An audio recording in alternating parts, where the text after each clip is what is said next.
Hello friend, आप देख रहे हो हमारा चैनल ग्रो बुक्स।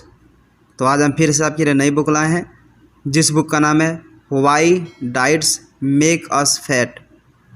इसका मतलब आज तक आपने डाइटिंग के बारे में जो भी सुना है वह सब गलत है। इनका लेखक का नाम है सांद्रा आमोद PhD। तो चलिए बुक आपको दो लफ्ज़ों में बताते हैं। यह किताब डाइट और वेट लॉस के बारे में बात करती है। इसके साथ साथ यह वज़न और हेल्थ के कनेक्शन को लेकर बने बहुत से मिथ भी तोड़ती है। इस किताब में बताया गया है कि आखिर क्या वजह है कि कई बार डाइटिंग के इतने अच्छे नतीजे नहीं मिलते हैं, और अगर आप वज़न कम करना चाहते हैं तो आपके पास और कौन कौन से रास्ते हैं। यह किताब किसको पढ़नी चाहिए? जो लोग वज़न कम करना चाहते हैं, जो लोग वज़न कम करने का मैकेनिज्म समझना चाहते हैं, जो लोग हेल्दी ईटिंग हैबिट अपनाना चाहते हैं। अध्याय नंबर 1। आपका वज़न एक बार कम होने के बाद दोबारा क्यों बढ़ जाता है? क्योंकि जब आप वज़न कम करते हैं तो दिमाग को यह सिग्नल जाता है कि आपको पर्याप्त कैलोरी नहीं मिल रही है, आप सही ढंग से खाना नहीं खा रहे हैं।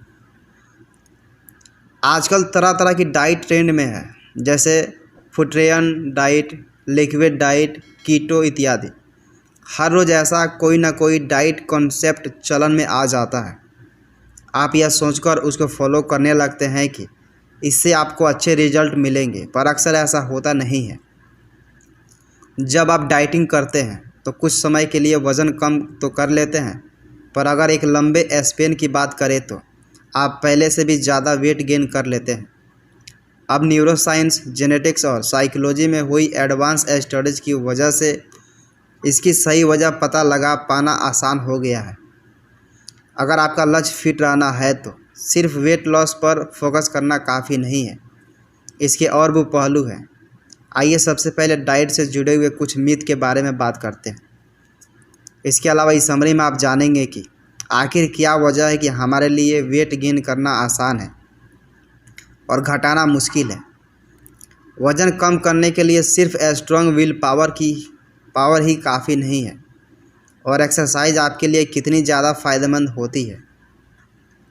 दो महिलाओं को उदाहरण लीजिए। पहली जिसका वज़न 110 पाउंड है और दूसरी जिसका वज़न 230 पाउंड है।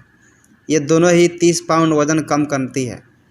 आप कहेंगे कि पहली महिला तो वैसे ही बहुत पतली थी और उसे वज़न कम करने की ज़रूरत नहीं थी।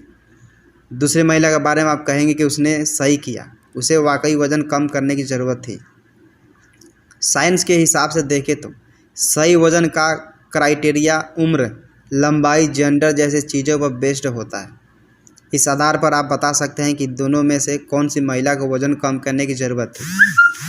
लेकिन आपको ब्रेन हर वेट लॉस को एक ही नज़रिए से देखता है और यह मानता है कि आपके शरीर से कुछ वज़न कम हो चुका है और अब आपको इसकी भरपाई करने की ज़रूरत है।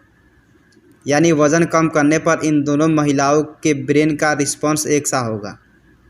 हमारा शरीर इस तरह से इवॉल्व हुआ है कि यह हमेशा अपने एवरेज वेट को बनाए रखने की कोशिश करता है।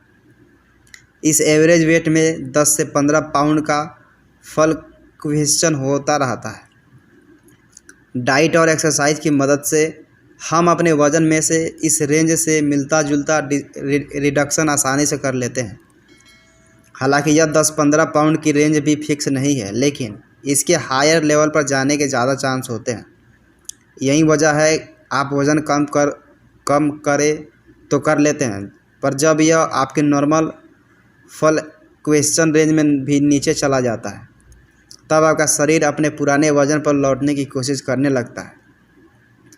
अब इसकी वजह समझते हैं। असल में हमारा मस्तिष्क एक एनर्जी बैलेंस सिस्टम मेंटेन करता है। इससे होता यह है कि आप लगभग उतनी ही कैलोरीज बर्न करते हैं जितना कंज्यूम करते हैं। इसकी वजह से आपका एक एवरेज वेट बना रहता है। अब एक और सिस्टम की बात करते हैं जिसे रिवार्ड सिस्टम कहा जाता है। जब आप अपनी कोई मनपसंद चीज़ खाते हैं, जैसे बर्गर, डोनट, तो बॉडी की तरफ से ब्रेन को एक सिग्नल जाता है जिसमें डोपामाइन हार्मोन रिलीज होता है। इसे फील गुड हार्मोन भी कहते हैं।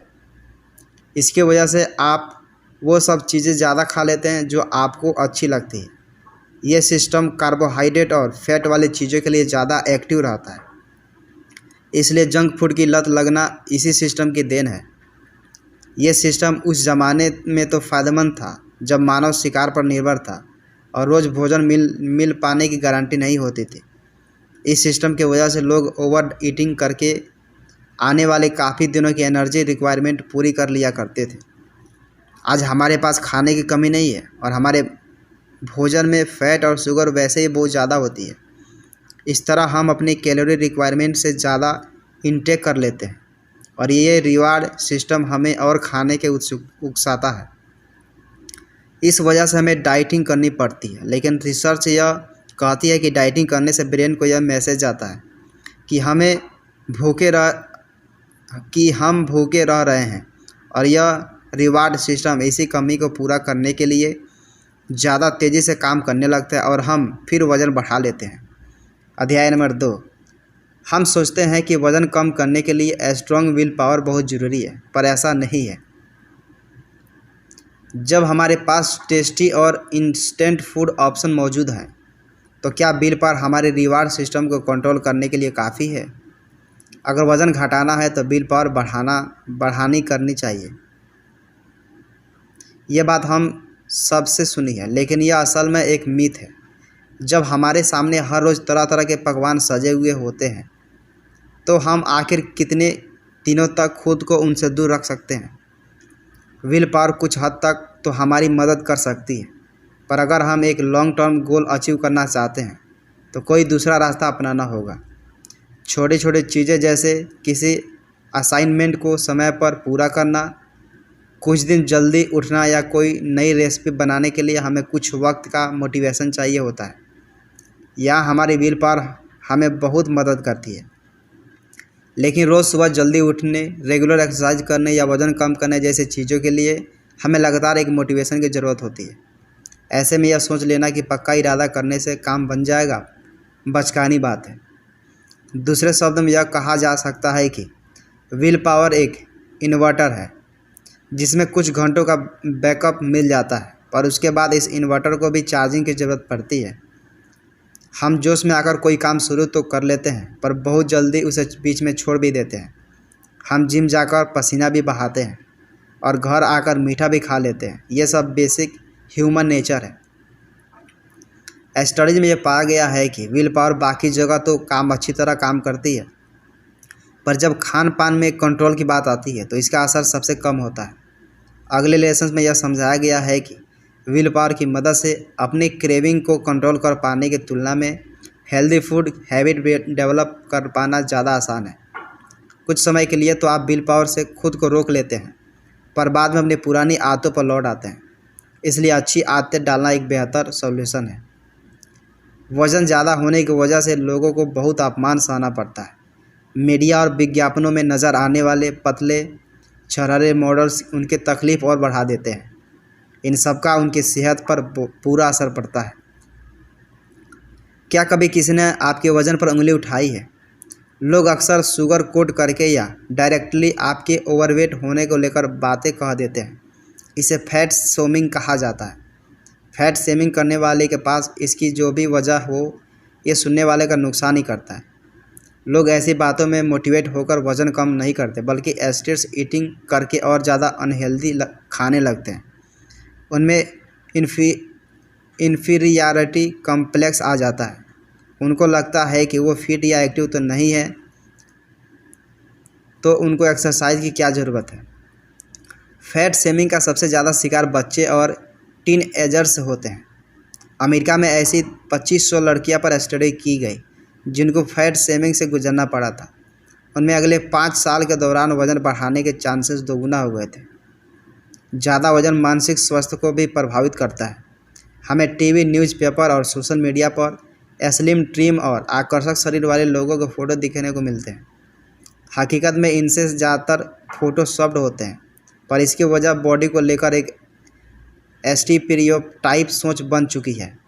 लोग खुद को इन तस्वीरों से कंपेयर करते हैं और स्ट्रेस और डिप्रेशन जैसी परेशानियों को न्योता दे देते हैं। बॉडी इमेज पर मीडिया के प्रभाव को लेकर फिजी में एक रिसर्च की गई। वहाँ 70 के दशक में डाइटिंग करने वाली महिलाएं बहुत कम थीं। उस वक्त तक एक भरे पूरे शरीर वाली महिला को आइडियल माना जाता था। 1995 में यहाँ टीवी आया और लोग वेस्टर्न प्रोग्राम देखने लगे। रिसर्च में यह जानने की कोशिश की गई क्या फिजी की महिलाएं भी टीवी प्रोग्राम और विज्ञापनों में दिखाई जा रहे हैं लोगों की तरह लगना चाहती है। 1995 और 1998 में 17 साल की लड़कियों के ग्रुप पर स्टडी की गई। इसमें यह देखा गया कि उन दोनों ग्रुप में लड़कियों का औसत वजन तो स्थिर रहा, पर उनके फूड हैबिट काफ़ी बदल चुकी थी। अगले सिर्फ 3 सालों में ऐसी लड़कियों का प्रतिशत 13 से बढ़कर 29 हो गया, जिनको एनोरेक्सिया या बुलिमिया जैसे ईटिंग डिसऑर्डर होने लगे थे। आज लगभग 74% लड़कियाँ ऐसी है जो टीवी पर नज़र आने वाली मॉडल्स की तरह लगना चाहती है। अब फिजी में आइडियल बॉडी इमेज को लेकर सोच बदल चुकी है। अध्याय नंबर 3, आपका जेनेटिक मेकअप वज़न बढ़ाने में एक बड़ी भूमिका निभाता है। आपने कभी इस बात पर ध्यान दिया है कि वज़न बढ़ाने के लिए कुछ खास नहीं करना पड़ता है, पर इसे घटाना इतना आसान नहीं है। इसका जवाब हमारे इवोल्यूशन में छिपा है। होमो सेपियंस के विकास की शुरुआत लगभग 2 लाख साल पहले की मानी जाती है। उस दौर में अकाल या भोजन की कमी एक बड़ी समस्या थी। खेती की शुरुआत 7 से 10 हज़ार साल पहले हो चुकी थी, लेकिन इतना अनाज उगा पाना जो मानव समाज की ज़रूरत पूरी कर सके, बस एक सदी पुरानी बात है। इससे पहले लोग जानवरों का शिकार और भोजन को स्टोर करके अपनी ज़रूरत पूरी किया करते थे। तब न तो ओवर डाइटिंग संभव थी और न ही वज़न कम करने की ज़रूरत थी। इस वजह से धीरे धीरे शरीर से वेट लॉस करने वाली जीन्स फेड होती गई। मोटापे के लिए आपका जेनेटिक मेकअप बहुत हद तक जिम्मेदार होता है, और जीन एक्सप्रेशन में एक छोटा सा अंतर भी वज़न बढ़ाने के पैटर्न को प्रभावित कर देता है। क्लॉड बुचाई और एंजेलो ट्रेम्बले ने आइडेंटिकल और नॉन आइडेंटिकल ट्विन्स पर एक स्टडी की। इसमें उनको 3 महीने तक लगातार 1000 कैलोरी ज़्यादा दी गई। नॉन आइडेंटिकल्स ट्विन्स के हर पेयर का वेट गेन अलग था। उन्होंने 8 से लेकर 28 पाउंड तक वेट गेन किया, पर आइडेंटिकल ट्विन्स के हर पेयर ने एक जैसा वेट गेन किया। ऐसा ही एक स्ट्रेटजी वज़न घटाने को लेकर की गई। इसमें आइडेंटिकल ट्विन्स को 3 महीने तक रोज़ से 1000 कैलोरी ज़्यादा बर्न करनी थी। अब लगभग सबका वज़न एक ही रेंज में घटा था। इससे एक बार फिर ये साबित हुआ है कि जेनेटिक मेकअप का वज़न के साथ सीधा कनेक्शन है। इस रिसर्च की इंटरेस्टिंग बात तो ये थी कि इनमें से कुछ का वज़न सिर्फ 2 पाउंड ही कम हुआ था। यानी इसमें भी यही साबित हुआ कि वज़न कम करना आपके शरीर के लिए मुश्किल है। ये सब पढ़कर अगर आप ये सोचने लगे हैं कि आपके वज़न बढ़ने के क्या चांसेस है, तो या तो वो महंगे जेनेटिक टेस्ट कराइए या फिर अपने परिवार के बाकी लोगों को देखकर अंदाज़ा लगा लीजिए। माइंडफुल ईटिंग स्वस्थ रहने का एक आसान तरीका है। बहुत से डाइटिशियन और ख़ुद को हेल्थ गुरु कहने वाले लोग ये दावा करते हैं कि उनका दिया हुआ डाइट प्लान बेस्ट है, जिससे आप रातों रात वज़न कम कर लेंगे। पर अब तक आ गया है कि आप उनकी बातों को सीरियसली लेना छोड़ दें। वज़न कम करने के लिए सबसे अच्छा रास्ता है आप अपने दिल की आवाज़ सुनिए। इसके लिए आपको माइंडफुल ईटिंग का कंसेप्ट फॉलो करना होगा। माइंडफुल रहने का मतलब है कि अपने बिहेवियर और रिएक्शन को लेकर अवेयर रहना। यही अवेयरनेस आप अपने खान पान में ले आए तो बहुत अच्छा नतीजा मिल सकता है। हम बाहर जाते हैं, किसी चीज़ को देखकर टेम्प हो जाते हैं और बस उसे खा लेते हैं। ये एक्सटर्नल स्टिम्युलेशन होता है, हमारी नीड नहीं होती। यानी अगर वो खाना हमारे सामने न आया होता तो हम नहीं खाते। सिंपल, थोड़ा सा ध्यान देकर हम यह समझ सकते हैं कि हमारी बॉडी हमें खाने या भूखे से जुड़ा सिग्नल दे रही है। एनर्जी बैलेंस सिस्टम की वजह से हमें भूख लगने और पेट भर जाने पर ब्रेन से एक सिग्नल मिलता है। हमें बस इसे समझना और मानना होगा ताकि हम उतना ही खाना खाएं जितना उस वक्त हमारी बॉडी की ज़रूरत है। ये सिस्टम एवोल्यूशन के दौर से हमारे लिए काम कर रहा है। एटकिंस और साउथ बीच डाइट तो बहुत बाद में आई है। माइंडफुल ईटिंग की मदद से हम नेचुरल तरीके से वज़न कम करके फिट हो सकते हैं और ईटिंग डिसऑर्डर से भी दूर कर सकते हैं। माइंडफुल ईटिंग के 3 स्टेप बताए गए हैं। पहला यह है कि आपको जब भूख लगने लगे तब खाना खा लीजिए। अगर आप खाना स्किप या डिले करते हैं तो और तेज़ भूख लगती है और आप बहुत तेज़ी से खाना खाते हैं। इस तरह आप ओवर ईटिंग कर लेते हैं, क्योंकि जब ब्रेन की तरफ से पेट को फुल होने का सिग्नल जाता है तो आप उसे इग्नोर कर देते हैं। दूसरा यह है कि धीमे धीमे खाना खाइए। इससे आप खाने को अच्छा तरह एंजॉय भी करेंगे और ज़्यादा खाने की संभावना कम होगी। तीसरी यह है कि खाते वक्त सिर्फ खाने पर फोकस करें। हम टीवी देखते हुए, मोबाइल चलाते हुए या बातें करते हुए खाते हैं। यह एक कॉमन ट्रेंड बन चुका है। इससे आपको यह समझ नहीं आता है कि आप कितना खाना खा रहे हैं। लोग वर्क स्टेशन पर भी खाते हैं। यह आदत तुरंत छोड़ देनी चाहिए। अध्याय नंबर 4, पतला होना और फिट होना दो अलग अलग बातें हैं। जब डाइटिंग और एक्सरसाइज करने से वज़न घटने लगता है तब लोग अपने आप को हेल्दी समझने लगते हैं। सच यह है कि वह फिजिकल एक्टिविटी की वजह से हम अच्छा महसूस करते हैं। रेगुलर एक्सरसाइज हेल्थ के ज़रिए ज़्यादा ज़रूरी है। हेल्थ का सही क्राइटेरिया आपका एक्टिव लेवल है, न कि वज़न। यानी एक फिजिकल एक्टिव इंसान अपने से कम वज़न वाले इनएक्टिव इंसान के मुकाबले ज़्यादा स्वस्थ हो सकता है। ऐसी बहुत सी स्टडीज़ है जो यह बताती है कि अगर असमय मृत्यु का अंदाज़ा लगाना है तो एक्सरसाइज लेवल वज़न की तुलना में 10 गुना ज़्यादा एक्यूरेट क्राइटेरिया होता है। हेल्थ पर एक्सरसाइज और वज़न दोनों में से किसका ज़्यादा असर होता है, इसकी सबसे पहली स्टडी 1949 में लंदन के ट्रांसपोर्ट कर्मियों पर की गई। ब्रिटिश डॉक्टर जेरेमी मॉरिस ने 31,000 बस ड्राइवर और कंडक्टरों का डाटा लिया। जाहिर है कि ड्राइवर की फिजिकली एक्टिविटी ज़्यादा नहीं हुआ करती थी, क्योंकि वह सीट पर बैठकर काम करते थे। कंडक्टर टिकट और किराए के लेन देन के लिए एवरेज 500 कदम रोज़ चला करते थे। स्टडी में पाया गया कि कंडक्टरों की हार्ट अटैक होने के चांस 30% कम थे, और यदि उनको हार्ट अटैक हुए भी तो वो कम गंभीर थे। लेकिन यह भी तो हो सकता है कि चलने फिरने की वजह से कंडक्टरों का वज़न कंट्रोल रहता है और इस वजह से वह स्वस्थ रहते हो। इसलिए मॉरिस ने समझदारी दिखाते हुए उनके कमर का नाप भी लिया था। कंडक्टरों का वज़न सच में कंट्रोल में था और वो ड्राइवर की तुलना में पतले थे। लेकिन मॉरिस ने ये देखा कि ज़्यादा वज़न वाले कंडक्टरों का हार्ट भी अपने से कम वज़न वाले ड्राइवर की तुलना में ज़्यादा स्वस्थ था। यह फैक्ट ख़ास तौर पर बढ़ती उम्र के साथ बिल्कुल फिट होता है। जब आप 60 की उम्र पार कर लेते हैं तब आपका वज़न कम होना बढ़ने की तुलना में ज़्यादा नुकसानदायक होता है। बुजुर्गों में गंभीर बीमारी का खतरा ज़्यादा होता है और लंबे समय तक बीमार पड़ने की वजह से वज़न घटाने की बहुत संभावना होती है। ऐसे में शरीर में फ़ैट का लेवल एक बफर का काम करता है और वेट लॉस होने वाले नुकसान का खतरा कम करता है। इसलिए स्वस्थ रहने के लिए वज़न कम करने से ज़्यादा ज़रूरी है रेगुलर एक्सरसाइज पर फोकस करें। एक हेल्दी लाइफ जीने के लिए बुरी आदतों को छोड़कर अच्छी आदतें अपनाएं। किसी चीज़ को लगातार करते रहने पर वह हमारी आदत बन जाती है। अगर आप ऐसी चीज़ें बार बार करेंगे जो आपको स्वस्थ रखती है तो एक दिन वह भी आपकी आदत में शामिल हो जाएगी। इसलिए अपने विल पावर को टेस्ट और एस्टेट करने से अच्छा होगा कि आप हेल्दी लाइफ स्टाइल की आदत डाल लें। आप अपने रोज़मर्रा के जीवन में जो भी करते हैं उनमें से आधी से ज़्यादा ऐसे ही ऑटोमेटिक हैबिट है। इनको भूलना या छोड़ पाना मुश्किल होता है। आप जितनी पॉजिटिव हैबिट डेवलप करते हैं उतना ही आपके लिए अच्छा है। इस तरह आप अपने विल पावर पर बोझ थोड़ा कम कर देते हैं। आपने सुना होगा कि एक काम को 21 दिन तक करने पर वह आदत बन जाता है, पर यह पूरी तरह सच नहीं है।